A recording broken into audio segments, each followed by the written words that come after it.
देव classes में सभी छात्रों का हार्दिक स्वागत है। और बहुत खुशी हो रही है हमें इस बात को देखते हुए कि हमारे माध्यम से कम 30 से 40 अनसोल्ड आपको लगातार दिए जा चुके हैं, जिसमें से सन 2020 के सातों सेट फिजिक्स और सातों सेट केमिस्ट्री, मतलब 14 सेट ये हो गए। 2019 के सातों सेट फिजिक्स और सातों सेट केमिस्ट्री, तो ये भी 14 सेट हो गए। इस प्रकार सन 2018 और सन 2017 में हम लोग प्रवेश कर चुके हैं। तो मेरा मानना है कि जितने भी बच्चे सालों भर पढ़ाई करते हैं वो आप एक तरफ रख दीजिए और अनसोल्ड की शिक्षा आप एक तरफ रख दीजिए, क्योंकि अनसोल्ड में एक पैटर्न दिया होता है। एग्जामिनर की सोच छुपी होती है, क्या पूछ सकता है, क्या चीज़ें आ सकती हैं।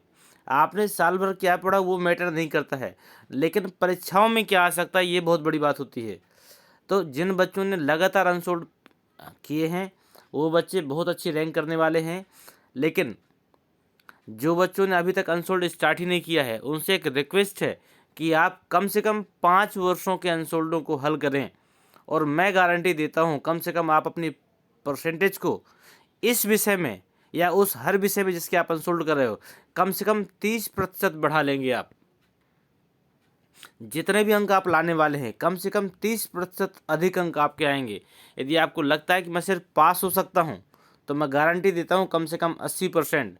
और यदि आपको लगता है 70 से 80% हम लोग ला सकते हैं तो मैं गारंटी देता हूं आपको 99% की कि आप यहां से अर्जित करेंगे। बस आपको ये सारे अनसोल्डों को देखना है, सीखना है, हल करना है। हम लोग साथ साथ आपको हल करवा रहे हैं और फिर बताइएगा आपका रिजल्ट कम से कम 5 वर्षों का हल करने के बाद कैसा रहा। ठीक है, तो हमारा एक विशेष योगदान रहेगा आपके साथ में। बस आपका सहयोग चाहिए कि आप भी लगातार लगे रहें। 2017 का दूसरा सेट आज हम आपको बता रहे हैं। सेट है आपका BR, भौतिक विज्ञान में देखेंगे हम लोग पहला प्रश्न। ठीक है, पहले प्रश्न में कहता है संयुक्त सूक्ष्मदर्शी। हालांकि ये आपके सिलेबस में इस वर्ष नहीं है, लेकिन फिर भी इस प्रश्न को हम लोग देखेंगे। संयुक्त सूक्ष्मदर्शी की आवर्धन क्षमता है, ठीक है, जब प्रतिबिंब अनंत पर बनता है। जब प्रतिबिंब अनंत पर बनेगा तो उसकी जो आवर्धन क्षमता होगी वो कितनी होगी ये आपको बताना है। यहाँ पर आपके पास 4 विकल्प दिए गए हैं।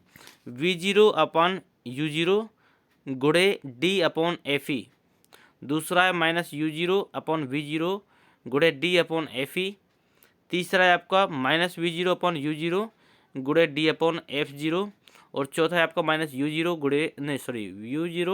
U0/V0 गुणे D/F0। तो इसका हम लोग सत्यापन भी आपको करा चुके हैं इसके पहले सेटों में। ये सिर्फ बहुविकल्पी है तो इसलिए हम लोग सिर्फ उत्तर की बात करेंगे। इसमें विकल्प नंबर पहला ही आपका बिल्कुल सही होगा, D/Fe वाला। तो इसी को हम लोग टिक करते हैं, यही आपका सही विकल्प होगा। ठीक है, दूसरा प्रश्न हमारा कहता है किसी 10 सेंटीमीटर फोकस दूरी वाले अवतल दर्पण के सामने 20 सेंटीमीटर दूरी पर एक वस्तु रखी है। कितनी दूरी पर? 20 सेंटीमीटर दूरी पर वस्तु रखी है। तो वस्तु का प्रतिबिंब होगा या बनेगा, कैसा होगा?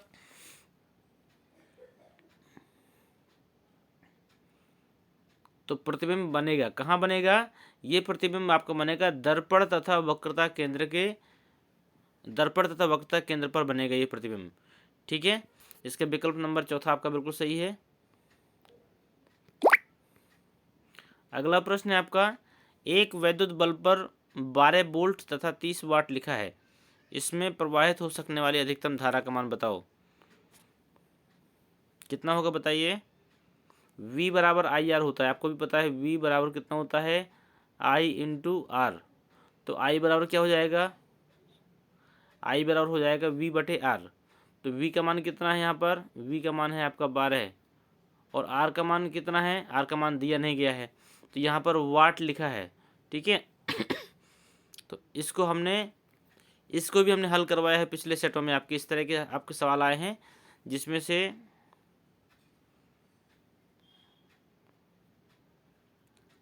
I² into R into T, ठीक है, H=। तो इन सूत्रों से भी आप हल कर सकते हैं, लेकिन आपका बहुविकल्पी है तो इसलिए हम सिर्फ ऑप्शन पे क्लिक करेंगे, पहले का घ नंबर। आपका यहाँ पर 2.5 एम्पियर आएगा यहाँ पर, ठीक है। इसको हम लोग सॉल्व करने में अभी टाइम ना बर्बाद करके लास्ट में हम आपको बताएंगे इसमें कि इसका कैसे कैसे करेंगे। इसमें देखिए अगला प्रश्न है, यहाँ पर आपका 1 का घा लिखा हुआ है, लेकिन ये है आपका 1 का गा नंबर।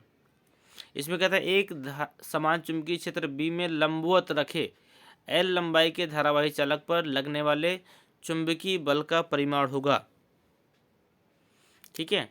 तो आपको हमने बताया भी था कि मान के चलिए कि ये आपका चुंबकीय क्षेत्र है, ठीक है। यहाँ पर इस प्रकार का कोई चालक रखा हुआ है, तो चालक जब रखा होगा तो ये चुंबकीय क्षेत्र हो जाएगा आपका बी, और चालक पे बहने वाली धारा कहलाएगी आई, और चालक की जो लंबाई होगी वो होगी आपकी एल।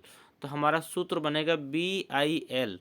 वैसे तो साइन थीटा भी होता है, B I L sine theta भी होता है, लेकिन इसने कहा है लंबवत। लंबवत का मतलब होता है 90 अंश, तो साइन 90 का मान 1 होता है, इसलिए एफ बराबर क्या हो जाएगा, बी आई एल। तो ये आपका इसका आंसर होगा। अगला प्रश्न हम लोग देखते हैं दूसरे का।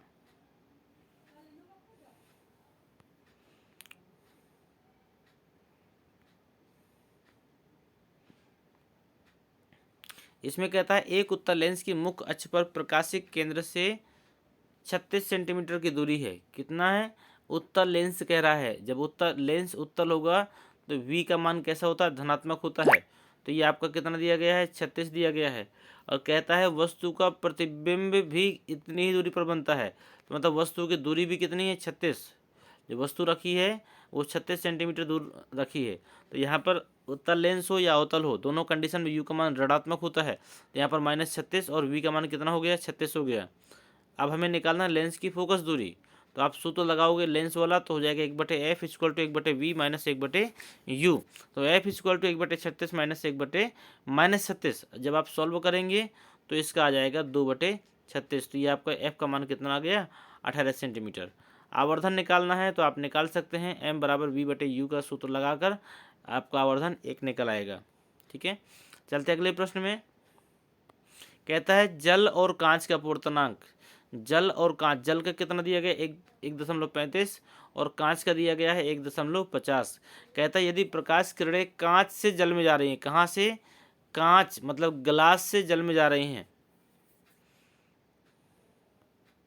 तो जहाँ से जहाँ जाएंगी हम लोग मान भी उसी हिसाब से रखेंगे। कांच के सापेक्ष जल का पूर्णांक निकालना है, तो कांच के लिए GNW। तो पहले हम लोग किसका निकालेंगे, कांच के सापेक्ष जल का। तो कांच पहले है तो हम लोग ने ANG मतलब एयर के सापेक्ष ग्लास का ANG ऊपर रखा, और ANW हमने नीचे रखा। इसके बाद मान रख देंगे 1.50/1.35। इसको सॉल्व करेंगे तो हमारा आ जाता है आपका 1.11। अगला प्रश्न देखते हैं। कहता है ये प्रश्न मैं आपको बता दूं, जितनी बार मैं मोस्ट कहूँगा उतना ही कम होगा। इतने बार ये प्रश्न आया, कम से कम 5-6 सालों से लगातार आता जा रहा है ये प्रश्न, और इस प्रश्न में है कुछ भी नहीं। 2 नंबर का है, आप लोग इसको ध्यान से देखिएगा, बहुत ही इम्पोर्टेंट प्रश्न है। इसमें कहता है 250 वोल्ट 5 एम्पियर फ्यूज वाले परिपथ में 25 वाट के कितने बल्ब जल सकते हैं, ठीक है। तो माना आपने मान लिया कि माना 25 वाट के कितने n बल्ब जल सकते हैं। तो v का मान कितना दिया गया है, 250, i का मान दिया गया है 5 एम्पियर। तो p बराबर, p शक्ति होता है ना, तो p बराबर n गुणे 25। n गुणे 25 n इसलिए रखा क्योंकि यहाँ पर काउंटिंग दी हुई है जो पूछ रहा है आपसे। और एक सूत्र होता है हमारा p बराबर v इंटू आई।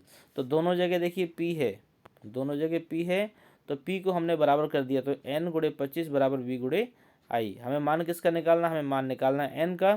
तो n को रोक लिया और 25 का पक्षांतर कर दिया, तो ये हो जाएगा v गुणे आई बटे 25। हम लोग इसको सॉल्व करेंगे, मान रखेंगे, तो हमारा कितना आ जाएगा, 50 बल्ब आ जाएगा इसका मान, ठीक है। उम्मीद करते हैं चीज़ें समझ में आ रही होंगी। आप सभी बच्चों से एक अनुरोध है, सभी बच्चे जितने भी बच्चे वीडियो को देख रहे हैं, एक बार कम से कम लाइक कर दें यदि आपको लगता है आपके लिए उपयोगी है। कम से कम एक अपना कमेंट ज़रूर छोड़ें। मैं देखता हूं कि मैक्सिमम बच्चे वीडियो देखते हैं, लेकिन उनके पास इतना भी समय नहीं होता कि एक कम से कम कमेंट तो दे सकें। आप अपना नाम बता दीजिए, यही हमारे लिए पर्याप्त है। आप कहाँ के रहने वाले हैं जो आप वीडियो को देख रहे हैं, यही हमारे लिए बहुत बड़ा एक कमेंट होगा। आप आपको इस वीडियो से क्या मिला, आपको हमारे अनसोल्डों के माध्यम से क्या मिल पा रहा है, या फिर कुछ और भी बेहतर आपको चाहिए, या फिर कुछ भी आप, हम चाहते हैं एक कमेंट कम से कम आपकी तरफ से और एक लाइक कम से कम आपकी तरफ से मिले, और कम से कम 10 बच्चों को शेयर ज़रूर करें। ये आप अगर करते हैं तो ये हमारे लिए बहुत बड़े सहयोग होगा, और हम भी चाहते हैं कि आपके माध्यम से हम अधिक से अधिक छात्रों तक जुड़ें। अगला प्रश्न ये आपका मोस्ट इम्पोर्टेंट है, ये भी आया हुआ है। कहता है 2 किलोवाट शक्ति का अनुमतांक का विद्युत तंदूर किसी घरेलू परिपथ में 220 वोल्ट में प्रचालित किया जाता है, मतलब चलाया जाता है, जिसका विद्युत धारा अनुमतांक कितना है, 5 एम्पियर है। तो इससे आप किस परिमाण की उपेक्षा करते हैं, मतलब इसका परिमाण बताना है। तो शक्ति देखिए पी कितना दिया गया है, 2 किलोवाट। तो किलोवाट को वाट में बदलिए तो 1000 का गुणा कर देंगे तो कितना हो जाएगा, 2000 वाट। विभव या विभवांतर कितना दिया गया है, 220 वाट। क्षमता, परिपथ की क्षमता कितनी दी गई है, 5 दी गई है आपकी, ठीक है। इसके बाद में आपको शक्ति, शक्ति का सूत्र क्या होता है, P बराबर V इंटू आई। तो आई बराबर क्या हो जाएगा, P बटे V। तो P का मान हमारा देखिए 2000 रखा था, नीचे रखा है हुआ है 200। आप हल करेंगे तो 0 से आपका 0 कट जाएगा, आपका हल कर, तो आई का मान कितना आ जाएगा, लगभग 9 एम्पियर के आसपास आएगा। ये लगभग में, ये पूरा पूरा नहीं है।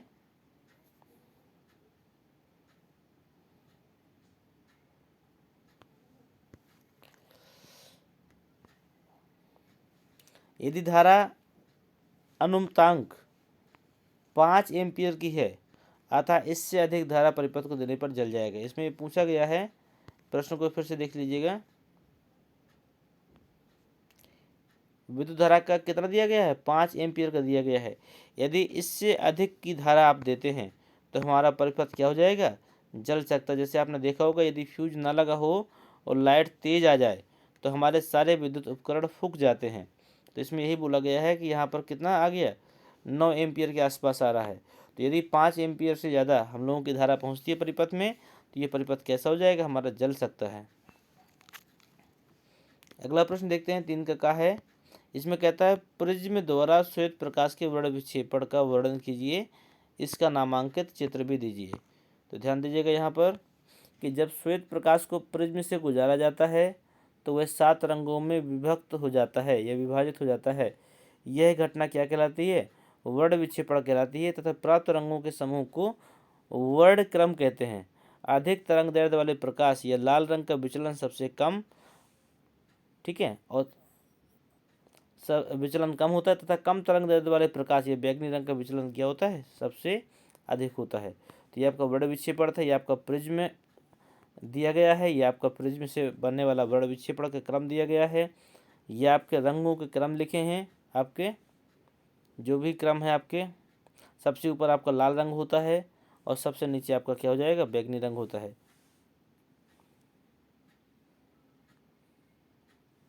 अब याद करने का और भी एक क्रम दिया गया है। एक तो विबग्योर होता है जो बहुत पुराना हो गया,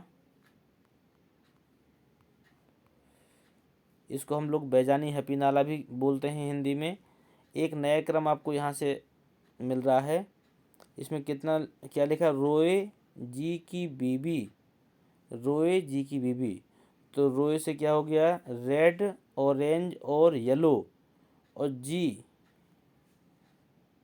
से हो गया ग्रीन, और बीबी तो BIV, तो बी से हो गया ब्लू, आई से इंडिगो और वी से वॉलेट।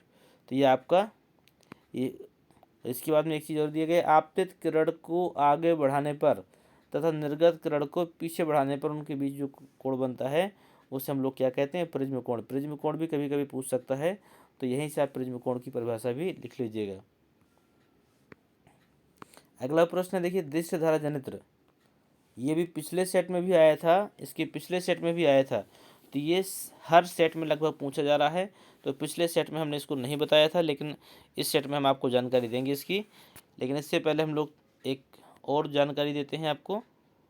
जो प्रश्न आपका दिया गया है,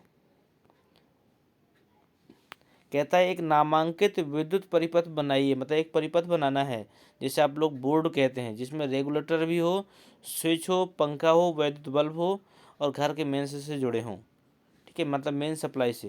तो यहाँ पर देखिए पी का मतलब फेस है और एन का मतलब न्यूट्रल है। अर्थ और फेस के हमने दो तार निकाल दिए हैं, दोनों ग्रीन हैं। इसके बाद में देखिए एक तार यहाँ से आया हमारा और यहाँ पर स्विच हमने लगा दिया और इस स्विच से हमने क्या किया, बल्ब का कनेक्शन दे दिया। जब हम स्विच दबाएंगे तो हमारा बल्ब जलेगा। एक यहाँ पर देखिए तार आया, यहाँ से तार आया और नीचे हमने स्विच लगा दिया, बगल में प्लग लगा हुआ। जैसे हमें मोबाइल चार्जिंग करना है या फिर इलेक्ट्रिक प्रेस लगाना है तो यहाँ पर देखिए प्लग लगा हुआ, जब भी हम स्विच ऑन करेंगे हमारा प्लग चालू हो जाएगा। इसी प्रकार यहाँ पर एक तार आया हुआ है, नीचे स्विच लगा हुआ है, यहाँ पंखा लगा हुआ है और यहाँ पर हमने ये रेगुलेटर भी लगा दिया है। रेगुलेटर को मैं और क्लियर कर देता हूँ आपको कहाँ लगा है। रेगुलेटर आपका ये लगा हुआ है। रेगुलेटर घुमाने से क्या होता है, पंखा तेज़ और धीमा हो सकता है, तो ये रेगुलेटर लगा हुआ है। तो ये आपका पूछा गया है और महत्वपूर्ण प्रश्न भी है, क्योंकि आता तो सब कुछ है आपको, लेकिन आप बनाएंगे कैसे। अगर परिपथ गलत बना दिया तो भी आपको नंबर मिलने वाले नहीं है। चौथा प्रश्न मोस्ट इम्पोर्टेंट है, थोड़ा सा कठिन भी है, लेकिन 7 नंबर में पूछा गया, इसलिए ध्यान से देखिएगा। एक इलेक्ट्रॉन जिसका द्रव्यमान कितना दिया गया है, 9 × 10⁻31 किलोग्राम है और इस पर आवेश कितना है, -1.6 × 10⁻19 और एक्स अक्ष के समांतर 3 × 10⁶ मीटर प्रति सेकंड के वेग से गति करता हुआ जेड अक्ष के समांतर कार्य करने वाला चुंबकीय क्षेत्र में प्रवेश करता है। एक इलेक्ट्रॉन प्रवेश करता है तो इलेक्ट्रॉन पर कार्य करने वाले बल और त्वरण तथा उसकी दिशा ज्ञात करनी है। तो ये हमने चित्र बनाया, एक्स वाई जेड तीनों अच्छे हैं। ये आपका इलेक्ट्रॉन है जो गति कर रहा है इस अक्ष में, ठीक है। ये आपका चुंबकीय क्षेत्र है, ये लग रहा है जो, ठीक है। अब मान लिख लेते हैं, एम का मान दिया गया है, बी का मान दिया गया है, क्यू का मान दिया गया है, थीटा का मान 90 अंश है, तो साइन 90 का मान कितना हो जाएगा, 1 हो जाएगा। अब आपको बहुत अच्छी तरीके से पता है कि जब कोई इलेक्ट्रॉन चुंबकीय क्षेत्र में प्रवेश करता है, चुंबकीय क्षेत्र में प्रवेश करता है तो उस पर लगने वाले बल का मान क्या होता है, वो बल होता है Q V B sine theta, ठीक है। ये सूत्र रखा हुआ है आपका। तो क्यू का मान आपको पता ही है, इलेक्ट्रॉन का आवेश है। वी का मतलब इलेक्ट्रॉन का वेग है, दिया गया है। बी का मतलब चुंबकीय क्षेत्र है, दिया गया है। साइन 90 का मतलब 1 होता है। हमने इन सब को हल किया, हल करने के बाद में एफ का मान कितना आ गया, 1.44 × 10⁻13 न्यूटन। तो ये था आपका बल जो आपने ज्ञात किया। इसके बाद में इसमें दिशा भी बतानी है और त्वरण भी बतानी है। तो ध्यान दीजिएगा, फ्लेमिंग के बाएं हाथ के नियम से आपको ये दिशा निकालनी होगी। तो इसकी ये कैसी हो जाएगी, बल की दिशा वाई अक्ष के अनुदिश, मतलब वाई अक्ष की दिशा में ही होगी।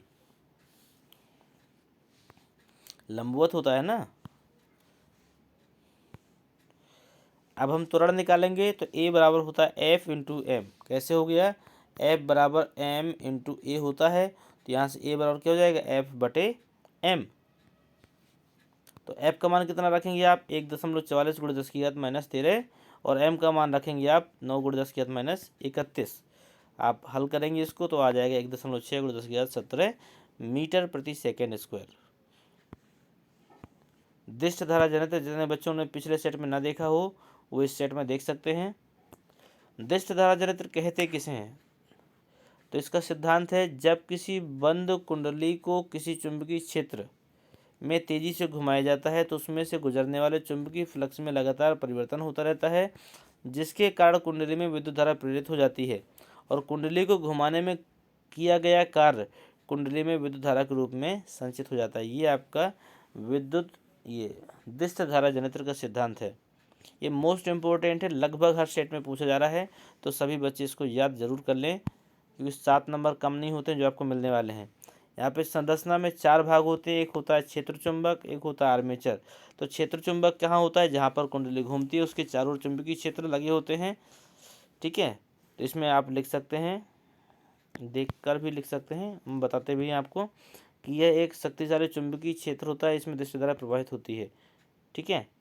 इस चुंबक के ध्रुव एन व एस के बीच में शक्तिशाली चुंबकीय क्षेत्र उत्पन्न हो जाता है। वैसे इसकी ज़रूरत नहीं है, आप इतना ही लिख देंगे बस तो पर्याप्त है। इसमें थोड़ा सा और डाल दीजिएगा, इसी में आर्मेचर घूमता है, बस हो गया। आगे देखिए, आर्मेचर किसे कहते हैं, ये कच्चे लोहे की आयताकार फ्रेम पर तांबे के पृथक्करण तार से लपेटकर कुंडली ABCD बनाई जाती है। बस पर्याप्त है इतना इसमें। विभक्त वलय किसे कहते हैं? विभक्त वलय आप लिखेंगे यह धातु की एक वलय होती है, वलय मतलब छल्ला, जिसे दो भागों P व Q में विभाजित कर आर्मेचर की धुरी से जोड़ दिया जाता है तथा ये आपस में एक दूसरे से पृथककृत होते हैं तथा आर्मेचर के साथ में घूमते हैं। बस इतना सा विभक्त वलय में। अब चित्र में मैं आपको सारी चीज़ें बता देता हूँ। ये आपका चुंबक है, ये आपका चुंबक है, ठीक है, और बीच वाला ये भाग है, ये आपका है आर्मेचर है। ये आपका विभक्त वलय हो गया यहाँ पर। ये आपके अगल बगल ये बुश लगे हुए हैं, ठीक है। इसमें दिया गया है बुश किसे कहते हैं? ग्रेफाइट के दो बुश M तथा N विभक्त वलय को स्पर्श किए रहते हैं और बाह्य परिपथ से धारा संचारित होती है। तो ये आपका बुश का हो गया। कार्यविधि बहुत बार समझा दी गई है, मुझे लगता है कार्यविधि आप देख कर लिख लीजिएगा, मैं छोटा कर देता हूँ। स्क्रीनशॉट ले लीजिए, आप लिख लीजिएगा, बहुत बार बताई जा चुकी है। इसका स्क्रीनशॉट ले लीजिए। चलते हैं आगे। अगला प्रश्न हमारा था इसमें 7 नंबर का ही है। कहता है प्रतिरोधों के श्रेणी तथा समांतर क्रम। इसको मैं मोस्ट इम्पोर्टेंट लगा देता हूँ, भले ही आए या ना आए, दोनों चीज़ें हैं, क्योंकि ये प्रश्न तो है आपका महत्वपूर्ण, क्योंकि इससे सवाल तो आपके आने ही आने हैं, किसी भी हालत में नहीं चूक सकते। लेकिन डेरिवेशन आ गया तो 7 नंबर से नीचे नहीं आएगा। तो हम इसका डेरिवेशन देख लेते हैं। देखिए श्रेणी क्रम का पहले मैं आपको बताता हूँ। इसमें हमने देखिए चित्र ले लिया हमने। एक विद्युत परिपथ है जिसमें देखिए ये बड़ी बैटरी आपकी हो गई प्लस की, छोटी माइनस की हो गई। इससे हमने 3 प्रतिरोधों को जोड़ दिया, पहला R1, दूसरा R2, तीसरा R3, ठीक है। इसमें लिखा है श्रेणी क्रम संयोजन में प्रतिरोधों को क्रमशः इस प्रकार जोड़ा जाता है कि किसी प्रतिरोध का दूसरा सिरा अगले प्रतिरोधक के पहले सिरे से संबंधित हो, ठीक है। जैसे हमारा ये एक प्रतिरोध है तो इसका जो अंतिम सिरा होगा ये दूसरे प्रतिरोध के पहले सिरे से जुड़ा हुआ होगा। इस प्रकार के संयोजन में धारा के लिए केवल एक ही मार्ग रहता है, जिसमें सभी प्रतिरोधों में धारा का मान क्या होता है? समान होता है। मतलब इस प्रक्रम में धारा सब में कैसी होती है? समान होती है। तो यहाँ पर ध्यान दीजिएगा कि माना प्रतिरोध R1, R2, R3 परस्पर श्रेणी क्रम में है, तो इसमें चित्र के अनुसार धारा कैसी होगी? I प्रवाहित होगी। यदि इन प्रतिरोधों के सिरों के बीच में विभवांतर V1, V2, V3 हों तो पहला क्या हो जाएगा? V1 कितना हो जाएगा? IR1। V2 कितना हो जाएगा? IR2। V3 कितना हो जाएगा? IR3। क्योंकि धारा सब में समान है इसलिए हमने I लिख दिया। तो यहाँ पर आप तुल्य विभवांतर निकालेंगे तो तुल्य विभवांतर हो जाएगा V = V1 + V2 + V3। आप सभी के मान रख दीजिए। V की जगह आप IR रखिए और V1 की जगह V1 का मान, सबका मान रखेंगे आप। जैसे मान रखेंगे तो आपको I कॉमन निकल आएगा। यहाँ देखिए इसमें IR रखा आपने, यहाँ पर आपने I कॉमन निकाल लिया, I से I कट गया तो हमारा क्या बचता है? हमारा बचेगा R = R1 + R2 + R3। यहाँ पर मैंने 2 लाइनें छोड़ दी थी, लेकिन उन लाइनों का यूज भी नहीं है आपका कुछ, इसका कोई यूज नहीं है।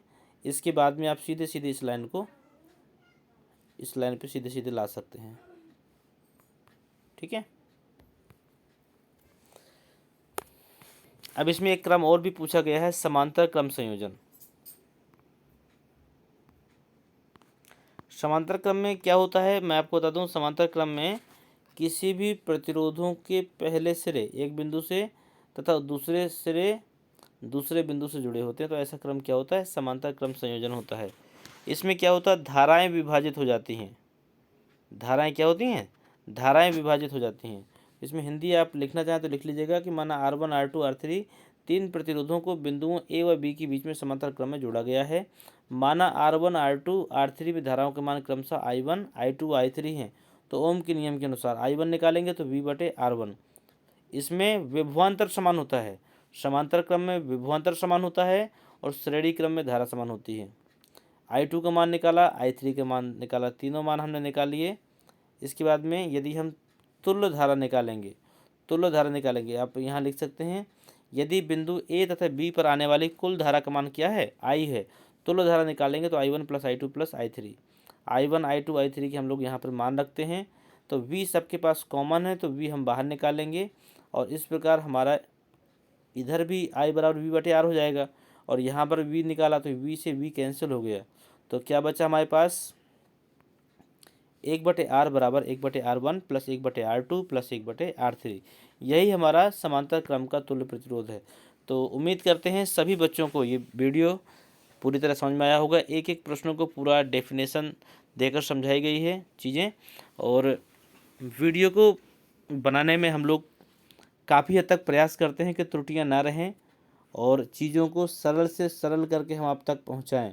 लेकिन फिर भी यदि किसी चीज़ की समस्या है तो आप उसे कमेंट बॉक्स में ज़रूर बताएं, उन चीज़ों पे ध्यान दिया जाएगा। इसके अतिरिक्त यदि आपके लिए ये वीडियो हेल्पफुल रही हो तो कृपया इस वीडियो को लाइक ज़रूर करें और एक कमेंट आपसे हर हालत में हमें चाहिए। वो भले ही आप अपना नाम लिख दीजिए, आपने अपनी क्लास लिख दीजिए, आप अपना एरिया लिख दीजिए, या फिर ये लिख दीजिए कि इस वीडियो में क्या खास रहा जो आपको बेहतर लगा। और कम से कम एक बच्चा, एक छात्र कम से कम अपने 10 नए छात्रों को इस चैनल से जोड़ने का प्रयास करें। जोड़ने का अर्थ है कि आप कम से कम 10 नए बच्चों से चैनल की लिंक को सब्सक्राइब करवाइए ताकि हमारे द्वारा अपलोड की गई चीज़ों का बेनिफिट उन 10 बच्चों तक भी हो सके। और यदि यह प्रक्रिया हर बच्चे अपनाते हैं तो वो दिन दूर नहीं होगा जब हमारे उत्तर प्रदेश के अधिकतर छात्र ऑनलाइन एजुकेशन ले रहे होंगे, वो भी निःशुल्क। धन्यवाद। मिलते हैं आपसे अगले वीडियो में।